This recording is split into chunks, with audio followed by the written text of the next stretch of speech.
Les trophées francophones du cinéma, c'est la 4e année, et oui déjà, une édition 2016 resserrée avec 43 longs métrages et 20 courts, des œuvres qui nous viennent de toute la francophonie. Et ce soir, nous vous dévoilons en avant-première les finalistes, ceux et celles qui sont en lice pour ces trophées. Rendez-vous est déjà pris le 3 décembre à Beyrouth au Liban pour le palmarès. Découvrons ensemble les nommés de cette 4e édition.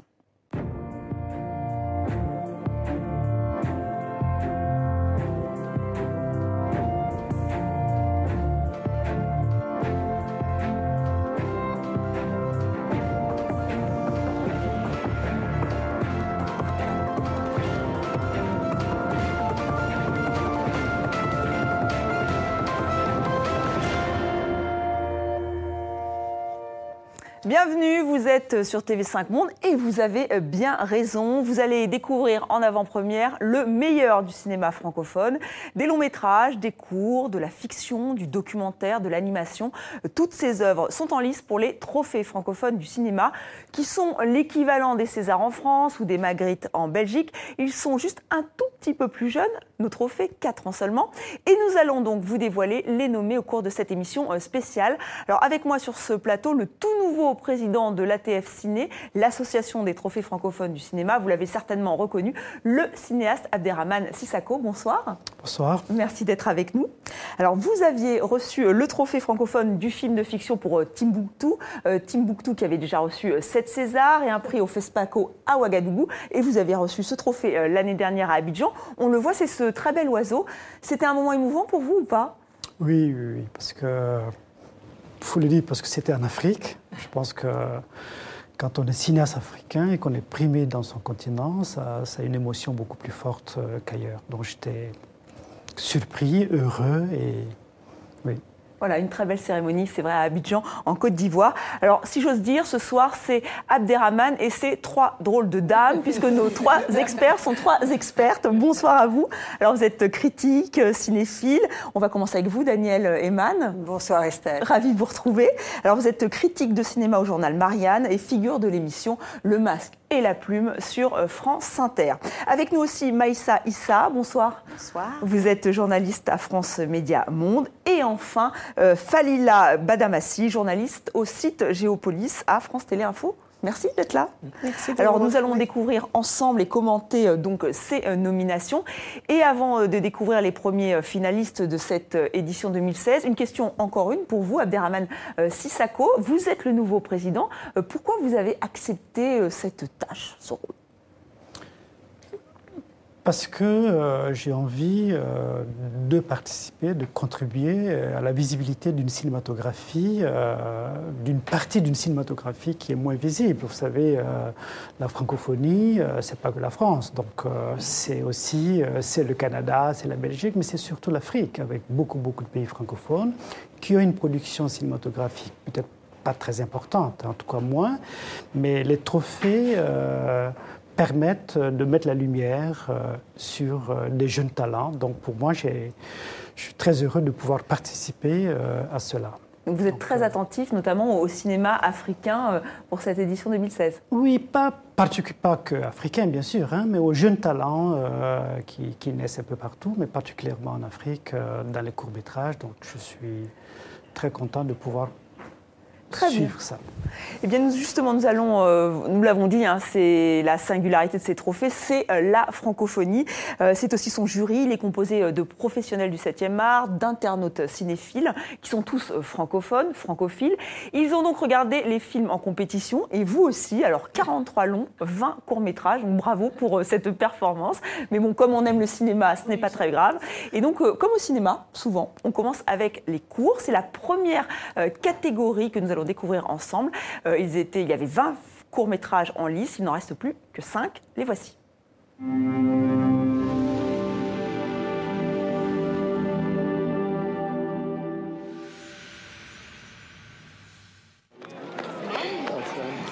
Au péril de sa vie, il décide de revenir dans son hôpital de Panzi pour accomplir son œuvre, reconstruire les femmes.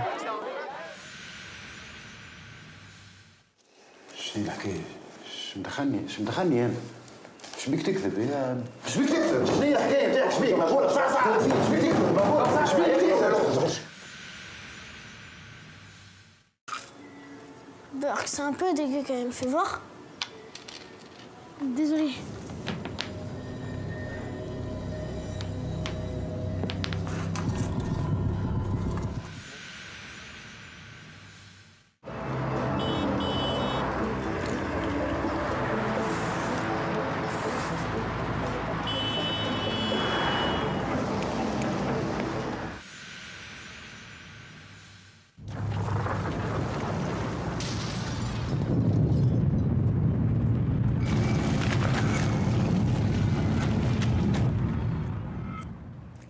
Voilà pour les 5 premiers nommés de cette soirée, nommés pour le trophée francophone du court-métrage, alors du documentaire à l'animation, en passant par l'inquiétant Quenotte de Pascal Thiébaut.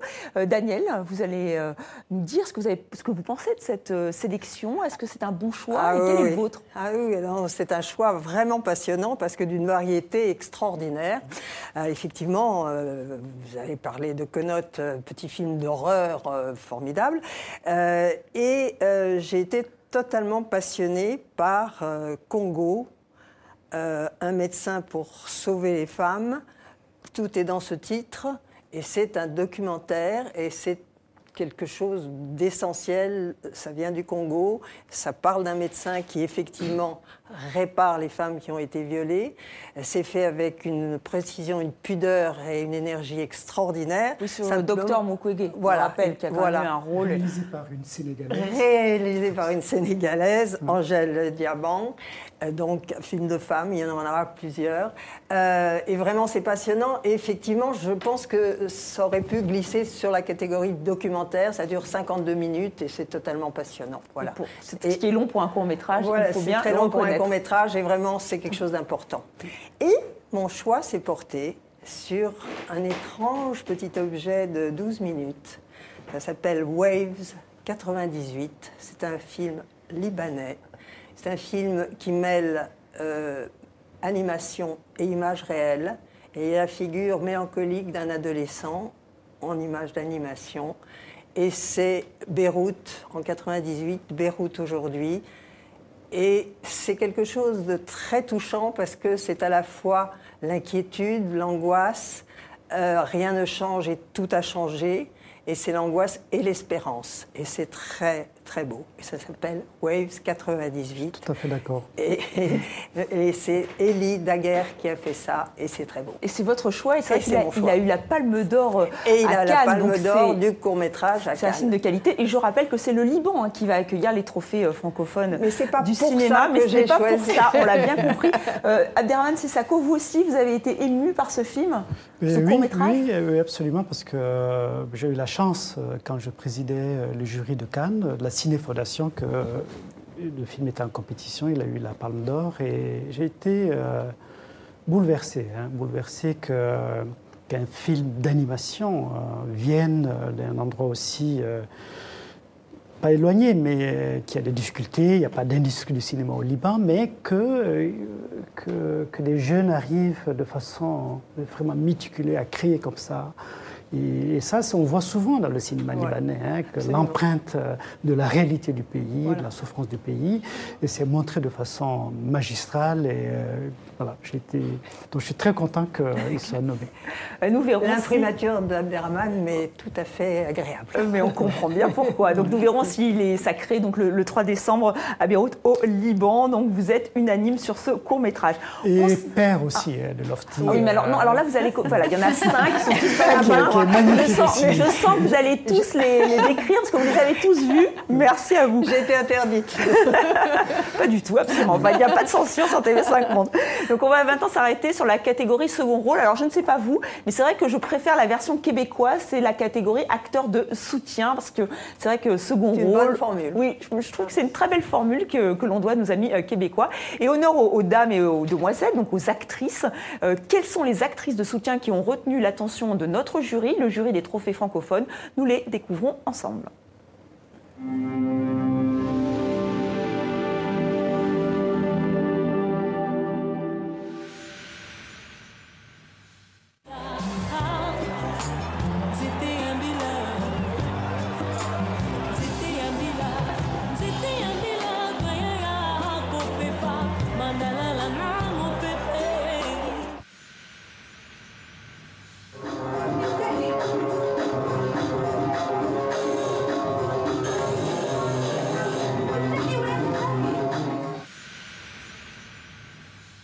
se mettre à ma place aussi. Moi, je sais pas, je me retrouve toute seule comme un chien. Tony, il est pas là. Toi, t'es en tôle, bah... Moi, je veux pas vous attendre, hein. Tu t'en vas? Oui, je vais la chercher. Et je peux te dire que cette fois, elle va dérouiller. J'ai jamais été en bas, c'est dangereux. Où est Claire? Elle s'est cassée 2 côtes. Comment ça? Oui, en décorant l'arbre de l'association, l'arbre de Noël. Et on a essayé de vous joindre, mais votre portable est hors service. Carmen Maura, grande dame du cinéma espagnol, dans La Vanité, un film suisse. Yolande Moreau, on l'a vu, irrésistible, incroyable, la femme de Dieu. On a aussi Diane Kamanga, qui est une sublime actrice.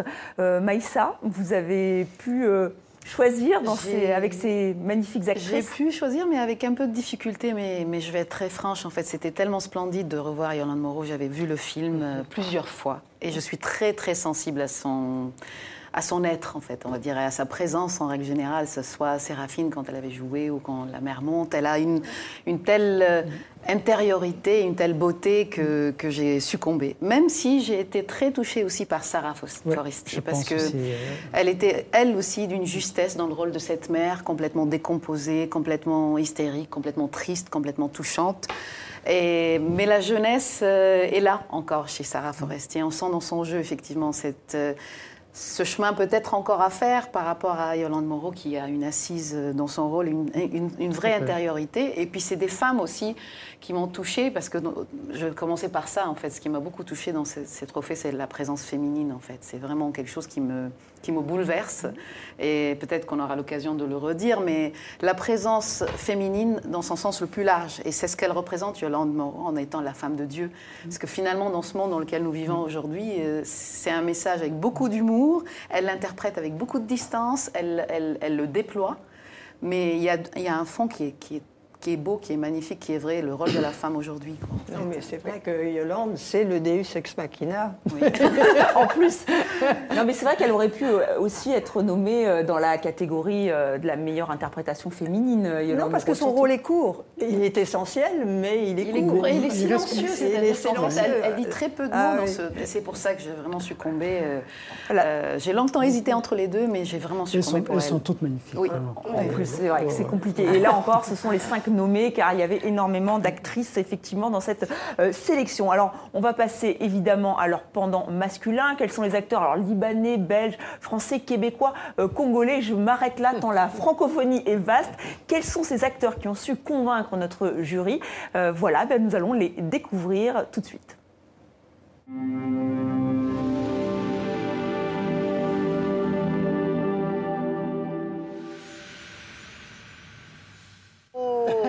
Une nouvelle bagnole? Ah oui. Oh. Sorry, hein? J'ai pas pu résister en te voyant, là. Je sais, je l'ai téléphoné hier. Il regrette même pour ton mariage actuel. Ouais, je crois que tu vas aller prendre ton bus et tu vas aller gagner ta croûte, au lieu d'aller voler des sacs et des voitures. T'as compris? Parce que si tu fais une connerie, tu vas partir au trou direct. T'as compris ça? Je sais pas, là, je les ai tous dans la poche, faut pas que je déconne.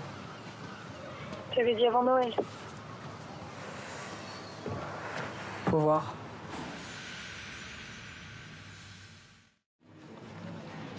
Une famille, un père, une mère, une sœur. Moi, j'existe pas. J'ai toujours dit que j'étais arménien. Je l'ai crié même. Je n'ai jamais trahi personne. Toute ma vie, j'ai travaillé pour toi, pour ta sœur.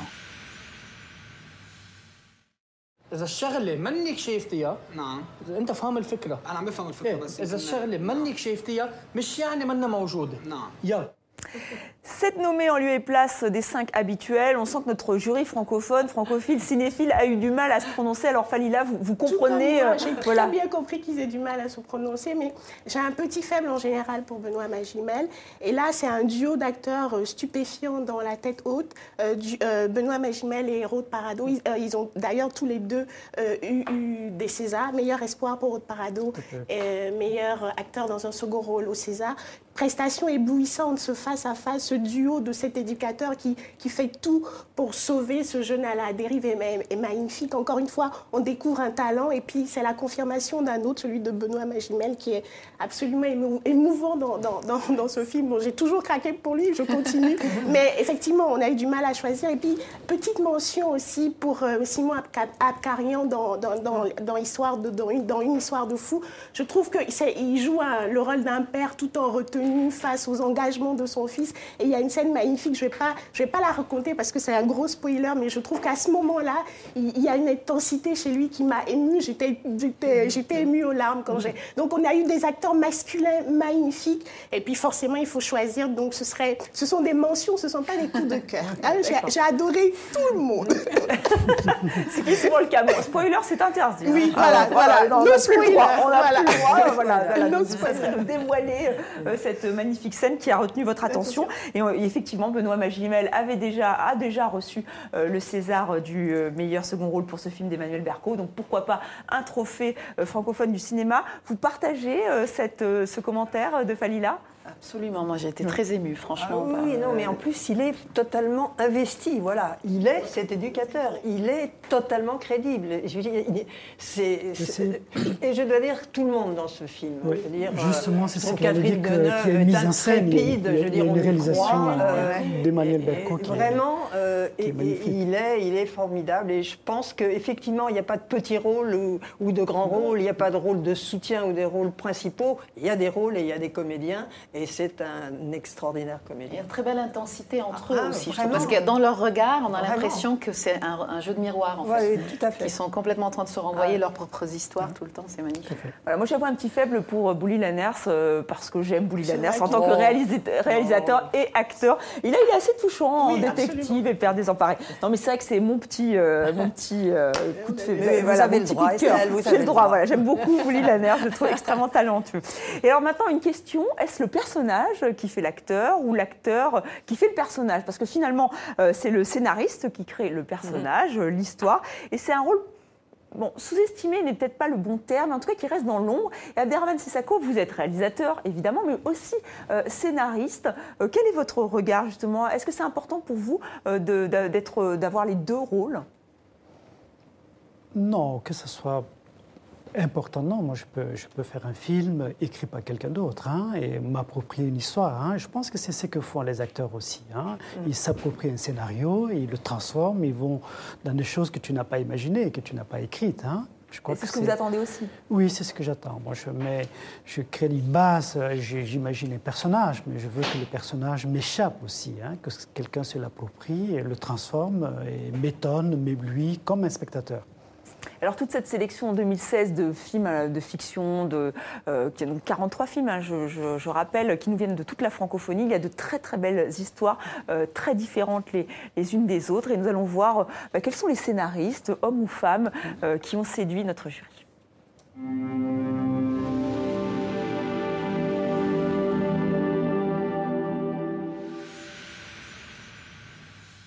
Ai milă de mine, Zapciule, fă-mă scăpat.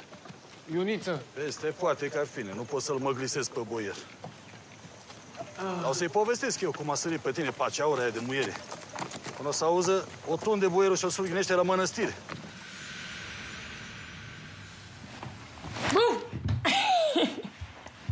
Je t'ai-tu fait peur? Ouais.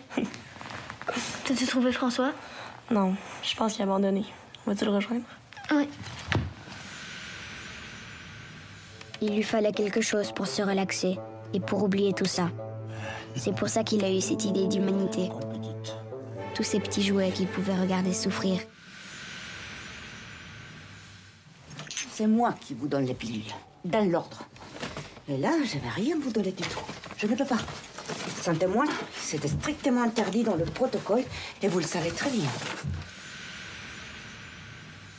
نحن من الأساس جماعة أبو علي وحسام شاكين فينا. بدنا نصور فيلم شرعي على الآخر وما حدا يغبر على غيرنا.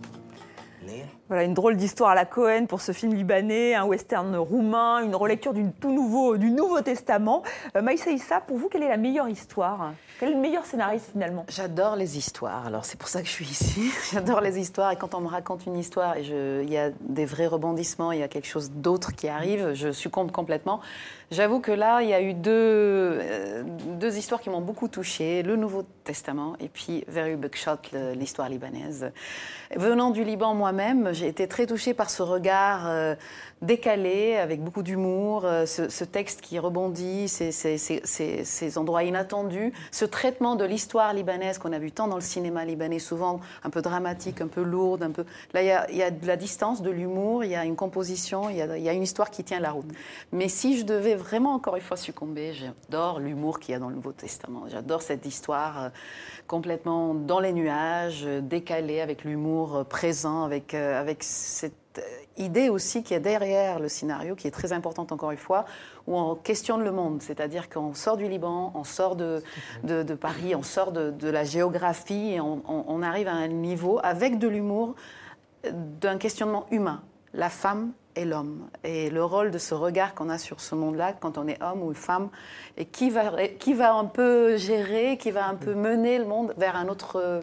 Oui, c'est très touchant. C'est pour ça que le scénario de le Nouveau Testament, avec tout ce que ça peut avoir comme côté très, très ludique et très, très aérien, il est très profond. Oui, le tout Nouveau Testament qui nous pose cette question, et si on savait quand, la date de notre mort, parce qu'on dit toujours, il y a cette très belle expression, on est avec une lettre cachetée, c'est-à-dire qu'on ne sait pas quand on va mourir. C'est vrai que reprendre, c'est carrément philosophique en fait. Et c'est ça qui fait l'intérêt de ce film. C'est une très très belle écriture scénaristique. Le sujet, c'est très inventif, très étonnant et totalement qui s'inscrit absolument profond. Le choix des nouveaux apôtres est tout à fait intéressant. C'est un très beau choix, je trouve aussi. Disons qu'il y a toutes les composantes d'une structure narrative très dramatique et très lourde à gérer philosophiquement, mais ils ont réussi à faire quelque chose de très lumineux. Et en même temps, ça m'a beaucoup questionné personnellement, c'est-à-dire que le rapport à la mort, le rapport à la femme, dans le monde dans lequel nous vivons aujourd'hui, quel rôle on donne aux femmes et quel est le rôle que les femmes prennent elles-mêmes en fait. Sur un ton de comédie, effectivement. Mais c'est un grand film féministe, parce que c'est quand même... Effectivement, vous avez raison, Daniel, il faut le rappeler. La femme de Dieu, quand même, c'est quelqu'un. Voilà, donc le tout Nouveau Testament aura-t-il le trophée francophone du scénario? Nous verrons cela le 3 décembre à Beyrouth. On parle des scénaristes, donc des scénaristes qui inventent des personnages, de très beaux personnages pour les acteurs, les actrices. Alors les plus chanceux, les plus talentueux décrochent les premiers rôles, même si évidemment il n'y a peut-être pas de premier rôle, mais quand même, ils sont en lice pour le trophée francophone de la meilleure interprétation masculine. Est-ce que nous allons avoir des surprises ce soir, des révélations, des évidences? Eh bien, voici les nommés.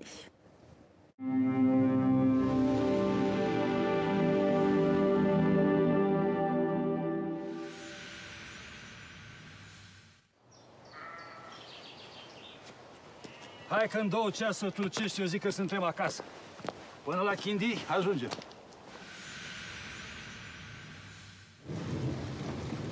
Je vais à Frankreich.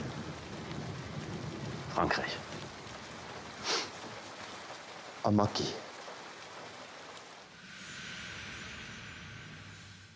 bino bocomprendre loko moko te bana oyo nde baza wana baza bazoba mitu na bango esalaka bien te bozofanda na bango bosika na bango nga naza awa Jean de Dieu.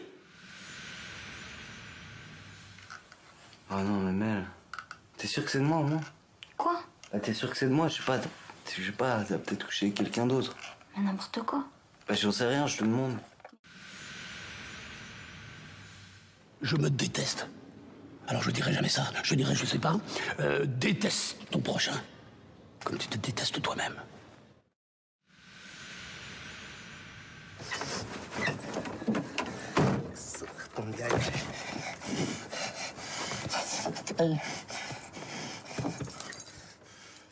Encore un choix difficile pour notre jury, puisqu'ils ne sont pas 5 en lice, mais 6. Alors, il y a des débutants, c'est vraiment le tout début de leur carrière, d'autres qui sont très confirmés.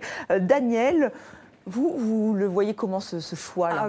Voilà, ça a été extrêmement difficile. Pour vous aussi? Ah oui, non, très difficile, parce qu'effectivement, il y a des premiers films. Il y a des films, Jaco van der Meulen, c'est vraiment pas son premier film, et bien sûr, le Tout Nouveau Testament.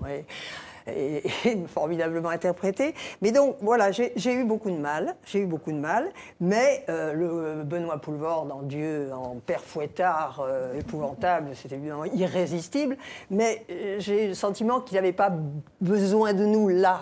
Bon, effectivement, le film est super fêté, récompensé, etc. Bon, il y a effectivement Very Big Shot, il y a une telle pêche dans ce film, dans ce thriller tragicomique, effectivement, c'est... Donc Alain Saadé qui est moins connu, effectivement, enfin peut-être de absolument, certains publics. Il est tout à fait remarquable. Afarim, qui est aussi un film roumain, qui est une sorte de protest song qui dit tout vraiment 1835, ce qui reste de l'esclavage, du racisme, etc. C'est passionnant et c'est remarquablement Daniel va joué. nous résumer tous les films. Non, rapidement. Non, mais juste, Bon, au niveau de l'interprétation, parce que c'est ça qu'on attend. Alors, au point de vue de l'interprétation, j'ai été très émue par Cassé Motéclin dans Keeper. Keeper, qui est un premier film de Guillaume Sénès. Et je suis Cassé Motéclin depuis ses débuts à 11 ans dans Home avec Isabelle Huppert, les films de Ursula Meyer. Il a été inouï dans Là-haut, il était encore plus petit, il avait 7 ans.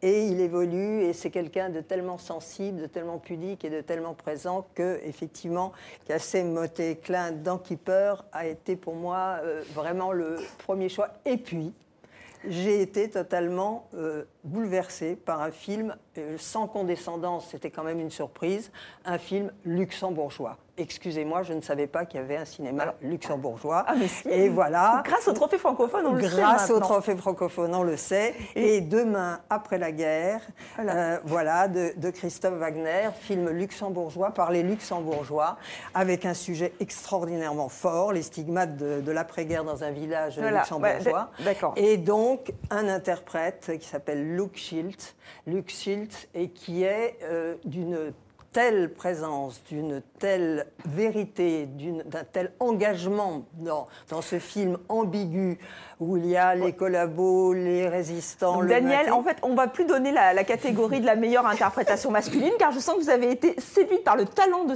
tous ces jeunes hommes. Oui, donc, sauf que voilà, mon choix est allé quand même à pour le Luc jeune. Schiltz pour Demain après la guerre de Christophe Wagner. Ah, c'est lui finalement. Je pensais que c'était le jeune. Mais non, j'ai dit.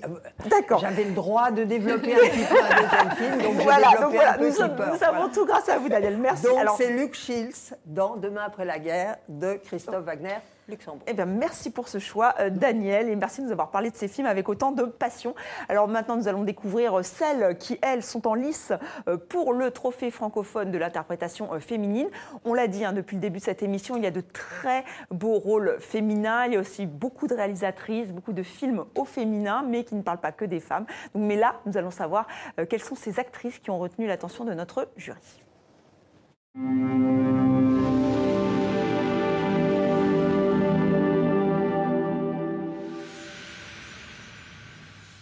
عين حبارة وعين مذبلة زرقاء سماوي. Regarde, c'est bon. Regarde. Ouais. Ok, bah, on va le garder alors. Regarde.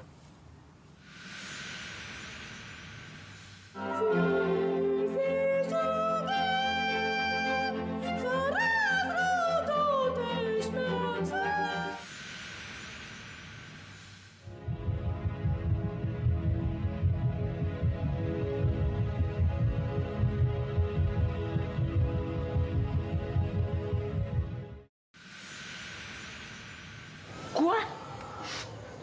Et tu ne m'as rien dit? Mais, j'ai dit, à quoi je sers dans cette maison? أنا ستيفاني مسيحية مجوزة مسلم. جينا لهون لأنه ما بقى تنطق العيشة معكم.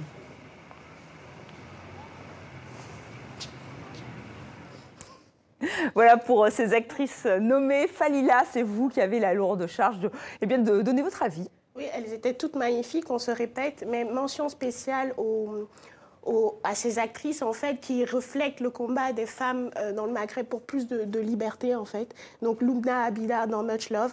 Je pense qu'au moment où elle a décidé de prendre ce rôle, elle prenait déjà un grand risque, mais les conséquences de cette histoire, tout ce qu'il y a eu... Elle a été agressée, Elle a été agressée, obligée de quitter son pays, le Maroc, donne une dimension supplémentaire aux engagements des artistes, en fait. Ils sont à la fois le reflet de leur société et ils véhiculent des messages. En même temps, ce sont des messages d'espoir parce que ce sont des femmes fortes. Donc la deuxième, c'est À peine j'ouvre les yeux, Baya Bedafer, qui est magnifique aussi, Ode à la liberté. C'est pas facile, on se bat tout le temps, les femmes se battent tout le temps, surtout dans des sociétés qui les enferment un peu. Ce sont des femmes qui ont voulu prendre leur liberté. Depuis le début de l'émission, on a parlé. Des femmes fortes racontées par des hommes. Oui, voilà. Des femmes, oui, mais des femmes fortes racontées par des hommes. Voilà.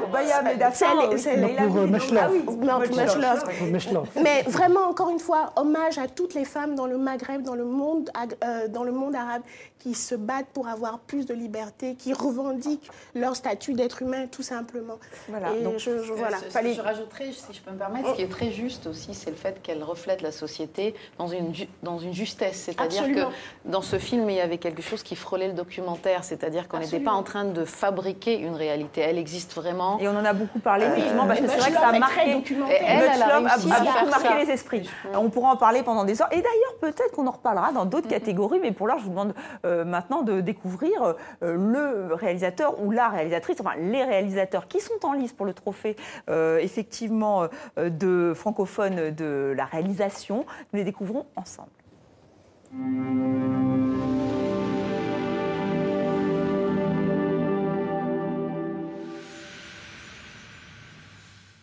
Poate să te crestezi nițel cu sabia mai bine? Nu, bre! Eu vorbă la noi la Târgoviște! Nu știi? Nu, știu că la Târgoviște e Târgu Mic și sărăcie mare. Wie viel man Stiefbett loch. Auf wie se bis dort war. Was Mathilda Mösche lenken los.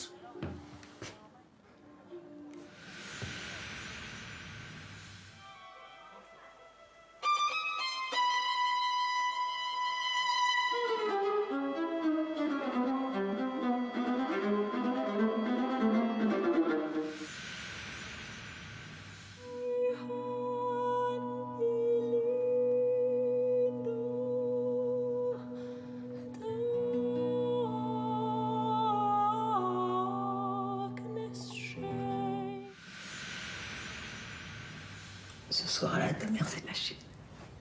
Qu'est-ce que vous voulez dire? Quand elle nous a fait perdre avec moi, elle a pété un câble.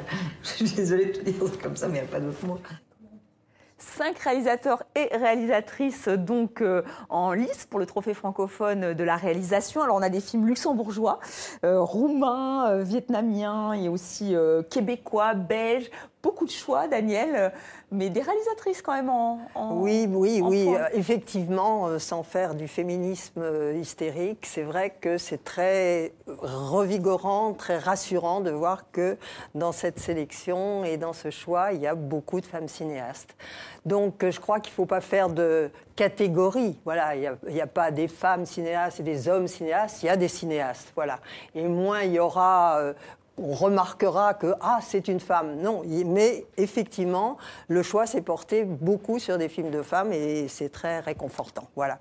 Alors, réalisation, c'est un mot réducteur. Hein, je veux dire, je trouve, c'est la mise en scène. Voilà, la mise en scène. Et c'est quand même effectivement le cœur, le corps, la façon dont tout à coup les choses nous parviennent. Alors, c'est vrai que le choix était très difficile une fois encore, ce qui est tout à l'honneur des sélectionneurs. Donc je n'ai pas le droit de parler de tous les films, parce que sinon je me fais gronder. Alors c'est vrai que la mise en scène dans un noir et blanc magnifique du film roumain, Aferim de Radu Jude, c'est vraiment très impressionnant. Il a été récompensé à Berlin. Il a été récompensé, il a eu le prix de la mise en scène à Berlin, donc effectivement, c'est pas un hasard. Hein, voilà. Mais mon choix s'est porté sur un film très intrigant, très étonnant, d'une femme vietnamienne et enfin né au Vietnam et qui est maintenant de nationalité suisse, peu importe, Siu Pham. Et c'est un film très intrigant, très mystérieux et très inventif, où on est au Vietnam et où il y a un Européen, qui est d'ailleurs joué par l'époux de Siu Pham, qui s'appelle Jean-Luc Mélo. Sa femme vietnamienne revient dans son pays et se sent étrangère dans son propre pays. Et il est assis à la table du petit déjeuner, il attend sa femme et il s'évade et on ne sait plus si c'est un rêve, une réalité. Et c'est une mise en scène absolument incroyable. Il va est encore d'accord avec vous, Daniel. Il va se baigner, il se noie, il revient. C'est vrai, on a peur pour lui. Il y a des pêcheurs qui disent non, il a disparu, sa femme le cherche. Et je veux dire, on est entre rêve et réalité dans une sorte de surréalisme réel et on est emporté. Et l'image est extraordinaire et la mise en scène, pour le coup, est vraiment étonnante. Et c'est ce qui fait la beauté et la force des trophées, c'est-à-dire qu'il y a une si grande diversité d'horizons, de sujets, et qui fait que on découvre des films aussi puissants et beaux comme... Parce qu'il y a le film en noir et blanc, effectivement, Roumain, qui est formellement d'une beauté esthétique, et ce film qui est onirique. Onirique, très mystique. Oui, mais on est emporté. Enfin, voilà. Donc quand on est nommé, on a gagné. En fait. Voilà. On gardera ça. Oui, c'est très joli. Voilà, c'est vraiment une très belle formulation. Et moi, je suis assez fière de dire que TV5, évidemment, soutient le cinéma francophone. Et là, nous avons donc préacheté Tous les chats sont gris de Savina Delicourt. Donc voilà, aussi TV5 participe à cet élan, évidemment. Voilà. En plus, non, mais je n'osais pas le dire, mais voilà. Et alors, les réalisateurs puisent souvent leur inspiration, pas toujours, puisqu'on vient de parler de ce magnifique film, mais souvent dans la réalité, dans l'actualité. Abderrahmane Sako, on peut dire que vous-même, vous avez anticipé cette réalité dans Timbuktu. Et c'est vrai que là, on va découvrir la catégorie documentaire. C'est vraiment un style qui est intéressant, qui permet à de jeunes réalisateurs de se lancer. Mais au tout début, d'ailleurs, Timbuktu, c'est un documentaire que je voulais faire. Oui. Voilà, mais je voulais raconter. Après, très vite, j'ai pensé que pour un sujet aussi complexe que la fiction était plus approprié. Ce qui est formidable dans le documentaire aujourd'hui, d'abord, on sait que c'est moins coûteux que la fiction, mais ça permet à beaucoup de gens qui ont envie de raconter leur pays, leur univers.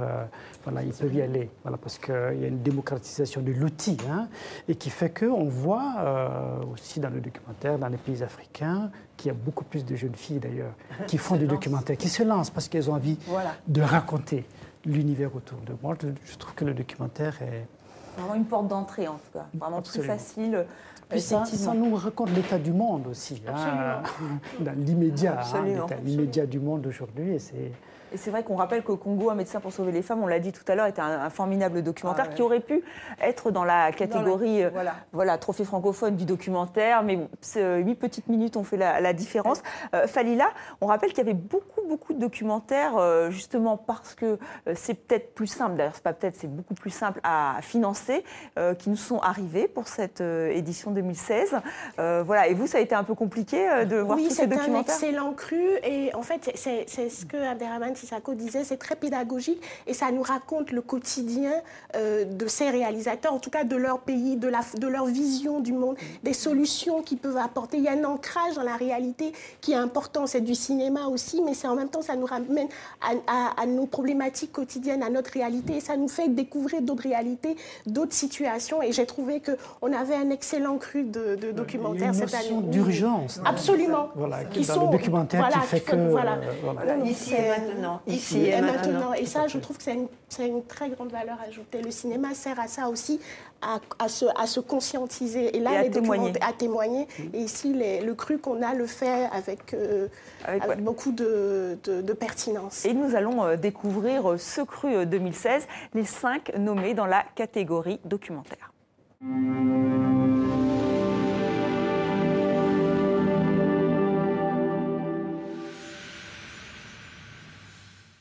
J'étais venu pour apprendre vraiment à voler, mais en voyant ça, donc il y avait d'autres critères dans le cinéma pour que ça fasse beau, en fait. C'est une compagnie par défaut, je suis tenté de dire. Donc ça serait bien de dire finalement, on va élire un président de la République par un maire. C'est un carnaval. être capable de produire sa propre nourriture, ça te donne un truc, tu vois. Genre, voilà, je peux survivre. ودخلنا محطة وردة وعلت الهتافات يحيى الحزب الاشتراكي يحيى الحزب اللبناني. La mort nous oblige à penser beaucoup. Notre vie tourne autour de Tchernobyl. Dadou, est-ce que c'est vrai que juste les musulmans vont aller au paradis puis le reste en enfer à cause qu'on n'apprend pas le Coran? Le seul qui juge ça, c'est Dieu.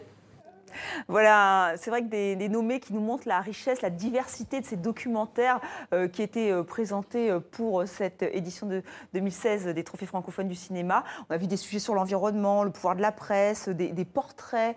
Falila, alors c'est vous qui avez un peu regardé de plus près ces documentaires. Est-ce que vous êtes convaincu par cette sélection, par ce choix des jurys? Voilà, on ne peut pas parler de tout, mais quand même, une petite phrase, l'Africain qui voulait voler donc les pérégrinations d'un Gabonais qui voulait devenir Shaolin, donc il émigre vers la Chine, c'est magnifique. Donc au Shaolin, c'est un art martial. Oui, voilà, c'est ça. Mais c'est quelqu'un que je viens de rencontrer en Chine. Il est formidable. C'est humainement. Voilà. Il a un parcours impressionnant. Et parfois, ça dépasse les personnages de fiction finalement. Oui, il a eu un coup de cœur pour la Chine depuis son adolescence. Il est parti, il a réalisé son rêve. Contre-pouvoir, on est au sein de la rédaction de El Watan. C'est important de parler justement de cette contre-pouvoir de la presse, de l'indépendance de la presse en Algérie, traversée par ce qui anime aussi le quotidien des Algériens. Demain, donc, je vais faire un petit medley parce que la question environnementale est très importante aujourd'hui. Donc, on les retrouve dans la thématique de demain qui propose des solutions pour sauver notre planète et ce sont des solutions concrètes. D'abord, le film est devenu un mouvement parce que il propose des solutions à la crise environnementale qu'on connaît, et concrètes. Et positives. Et positives, voilà. Donc, il y a le constat, les solutions et ce qu'on peut faire. Et ça, je trouve que c'est très didactique, très pédagogique et on comprend que ça soit devenu un mouvement. Il y a la supplication aussi, post-Tchernobyl. Et finalement, il nous raconte ce qui est arrivé à travers des témoignages arrivés à cause de cette catastrophe, mais la place qu'on doit donner au règne animal. Il y a les êtres humains, certes, mais il y a tout le règne animal. Et c'est vrai que ça vient... Et c'est formidablement développé parce qu'on ne s'y attend pas, ça vient doucement, c'est très bien mené. Et Zénab n'aime pas la neige, moins politique, le quotidien de deux petites filles que l'amour de leurs parents va réunir. J'ai trouvé ça magnifique, c'est touchant. Et puis mon préféré, c'est Kamal Djoublat, le documentaire de Hadi Zaka. Je trouve que c'est formellement et dans le fond, Kamal Djoublat, oui, voilà, c'est le fondateur du PSP, du Parti progressiste, il faut que je le dise correctement, du PSP, Parti socialiste progressiste, parce que les Libanais vont m'en vouloir. C'est une Kamal Djoublat, c'est une figure, je suis surveillée, c'est une figure majeure de la politique libanaise et je trouve que quand on ne sait pas ce qui se passe au Liban, il faut le regarder, il faut voir ce film et formellement travailler des documentaires d'archives, la mise en forme, la mise en perspective, je trouve que c'est magnifique et c'est didactique. On comprend le Liban d'aujourd'hui, on découvre cet homme, ses engagements, ce qu'il a fait pour son pays, sa vision de son pays. J'ai vraiment craqué pour les cinq. Pour les cinq, voilà. Pour les cinq. C'est un peu comme Daniel. Est-ce qu'un petit mot, si vous avez eu le temps de voir ces documentaires, ou est-ce qu'il y en a certains qui vous attirent, enfin le sujet vous intéresse plus? Demain, l'explication, effectivement, mais vraiment, oui. Et les autres, je ne les ai pas vus, mais vraiment... Maintenant, j'ai très envie de les voir. Falila m'a donné vraiment envie de les voir tous. La supplication, qui est l'adaptation du Nobel de littérature. Absolument. Je parlais de forme tout à l'heure. Voilà. À travers des témoins, en fait, on revit le drame indirectement et les conséquences de cette catastrophe nucléaire. Mais ce qui est fort aussi, c'est que la qualité esthétique du film. Ça aurait pu être visuellement, c'est très beau. Alors que c'est un film... Enfin, c'est un documentaire sur un sujet qui pouvait ne pas être évident et visuellement, c'est vraiment très beau. Et en fait, je salue encore, parce qu'un documentaire, on filme le quotidien. Donc, en termes formellement, je trouve qu'il y a vraiment une inventivité, une créativité dans la mise en image de ce quotidien, des réalités le sujet ne qu'on suffit évoque. Pas. Il faut un regard, en fait. C'est le regard les archives qui sont porte. mortes si on ne leur redonne pas vie. Oui, absolument. Et c'est ça qui Et donc, est formidable. voilà, c'est Moi, j'avoue que c'est formidable. mon coup de cœur. Hein. Vraiment, j'ai trouvé impressionnant, effectivement, et original. Original pour un documentaire. Ils sont très originaux tous. Alors, j'espère que vous êtes prêts. Car c'est la dernière catégorie. Oui, c'est allé très vite. Cette émission est allée très très vite. Il y a 9 catégories et c'est donc la dernière que Abderrahmane Sissako connaît très bien puisque c'est le trophée francophone du long métrage de fiction que vous avez reçu l'année dernière à Abidjan. On le disait en début d'émission.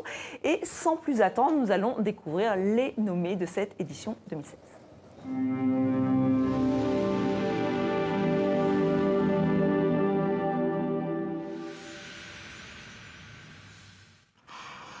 شكون يكتب لك في الاغاني نتاعك؟ يحيي ربك.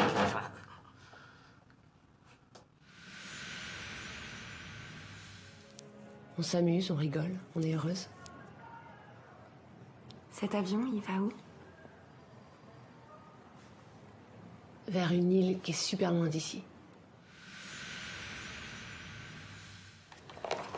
T'es qui, toi? C'est Monsieur Le Vigan. Il remplace Monsieur Chartrain. C'est lui ton éducateur à partir d'aujourd'hui. Je veux plus d'éducateur. Je regrette de te dire que c'est pas toi qui décide. Hein. Ta musique, c'est le rappel des oiseaux de Rameau.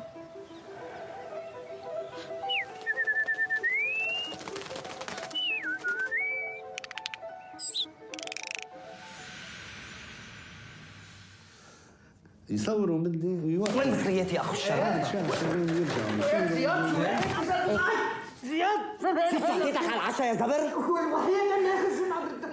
Voilà, il y avait beaucoup de commentaires autour de ce plateau parce que tout le monde se dit c'est pas facile. Qui va recevoir ce trophée donc qui est sur ce plateau, ce trophée francophone du film de fiction? C'est vrai qu'il y a 5 nommés, il n'y en aura qu'un seul élu. Et donc comme ça se passe, vous le savez, enfin comme la cérémonie aura lieu au Liban, à Beyrouth le 3 décembre. C'est vous, Maïssa, qui avez la lourde tâche, mais on va demander l'avis ensuite à tout le monde, ne vous inquiétez pas, de nous dire si vous êtes satisfaite par ce choix et s'il y a un film qui, pour vous, mérite plus qu'un autre ce trophée.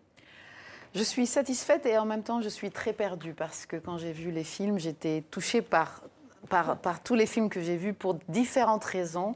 J'ai énormément aimé le Nouveau Testament quand je l'ai vu à sa sortie. De toute façon, c'est un film pour lequel j'ai craqué immédiatement. Mais je me suis dit, en regardant les films, c'est un film qui, comme vous avez dit tout à l'heure, Daniel, il a sa place, il est là, il est déjà là. Installé, oui. Et j'ai continué à réfléchir en voyant la tête haute, j'étais en larmes. C'est vrai que du début du film jusqu'à la fin, je vais être très sincère. Très touchant ce film, très fort. Pose une vraie problématique aussi. Il y a aussi la femme dedans, il y a aussi le rapport à l'enfance. Il est extrêmement touchant, très bien joué. Et puis vient Much Love.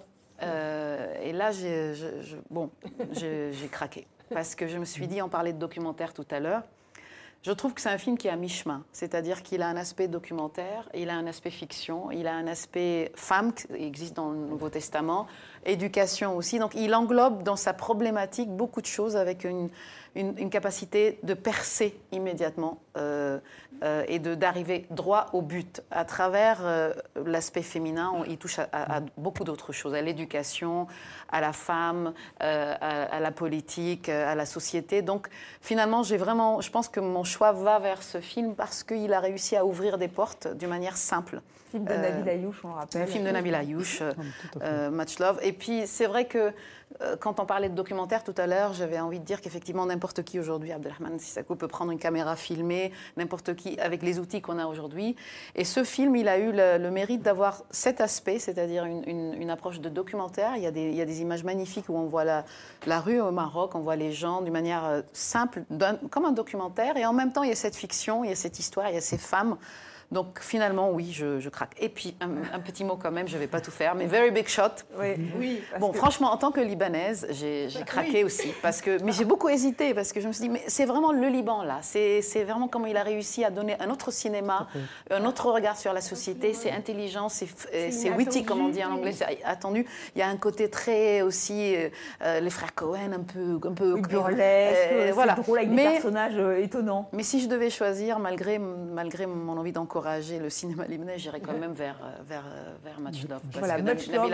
Est-ce que Much Love recevra le trophée francophone du film de fiction? Est-ce que vous êtes d'accord? Un pronostic? Alors, je vais vous demander d'être un petit peu plus exhaustif que Maïssa, mais voilà, Daniel. Ah non, moi, je sais pas. Quand je suis exhaustif, je me fais gronder. Ah non, donc vous n'êtes pas exhaustif, pardon. Non, mais moi, je trouve que ce choix de Much Love, je souscris tout à fait. Parce que je trouve qu'en plus, c'est un film totalement anticonventionnel. On a une idée de ces femmes-là, et c'est un film courageux. C'est un film qui a du courage. C'est un homme qui a fait ce film. C'est ça qui m'a touchée. Voilà. Et les femmes ont été courageuses. D'accepter ce rôle de prostituée. Quand on connaît tous les tabous afférents dans la société. Je veux dire, leur rapport entre elles, cette amitié, cette complicité qui aide à tenir et aide à vivre. Je veux dire, il y a beaucoup de choses, il y a beaucoup de niveaux dans ce film, et je trouve toutes ces femmes absolument admirables. Et voilà, donc... C'est un grand metteur en scène. Voilà, donc Abderrahmane Sako, bon, vous n'avez pas trop le droit de vous exprimer, mais quand même, Much Love vous a bien plu. Beaucoup, mais pas seulement que... C'est pourquoi je dis que tous les nommés sont déjà gagnants. Vraiment, parce que la tête haute, c'est bouleversant. Chaque scène est bouleversante. Il y a une maîtrise, même si c'est porté par des acteurs qu'on connaît un peu, mais il y a la mise en scène d'Emmanuel Verco est sublime. Falila, très brièvement. Oui, moi, Much Loved, parce que ça nous rappelle le risque que prennent tous les jours les artistes pour nous raconter notre quotidien, des quotidiens qu'on ne connaît pas. Et moi, je trouve que vraiment, Much Love pour saluer la création artistique et les risques afférents. Et on rejoint Very Big Shot parce que c'est finalement un film, Very Big Shot, c'est un film sur le pouvoir de l'image. Et quand on voit tous ces films, toute cette sélection, on comprend que c'est important que les images existent, qu'on puisse les voir et que les cinéastes en parler sur TV7. Voilà, et qu'on puisse les célébrer. Donc ce sera le 3 décembre avec donc le palmarès. Alors nous sommes tous, vous êtes tous plus ou moins d'accord pour que Much Love reçoive ce prix, ce trophée francophone du long métrage de fiction. Si nous verrons sélectionner le vous serez d'accord aussi. Donc merci à vous quatre d'être venus pour cette émission spéciale, pour cette émission cinéma. Rendez-vous le 3 décembre. Nous serons tous devant nos postes de télévision, donc le 3 décembre à Beyrouth au Liban, pour cette cérémonie qui sera diffusée sur TV5 Monde. Et pour tout savoir sur les nommés que vous avez découverts avec nous aujourd'hui, eh bien vous allez sur notre site tv5monde.com. Encore merci à vous quatre d'avoir été avec nous. Merci Estelle. Merci. Et nous espérons vous avoir fait partager notre passion du 7e art, de la francophonie, avec cette émission spéciale Trophée francophone du cinéma. Je rappelle que c'est la 4e édition. Rendez-vous le 3 décembre à Beyrouth. Et d'ici là, restez sur TV5 Monde. Merci.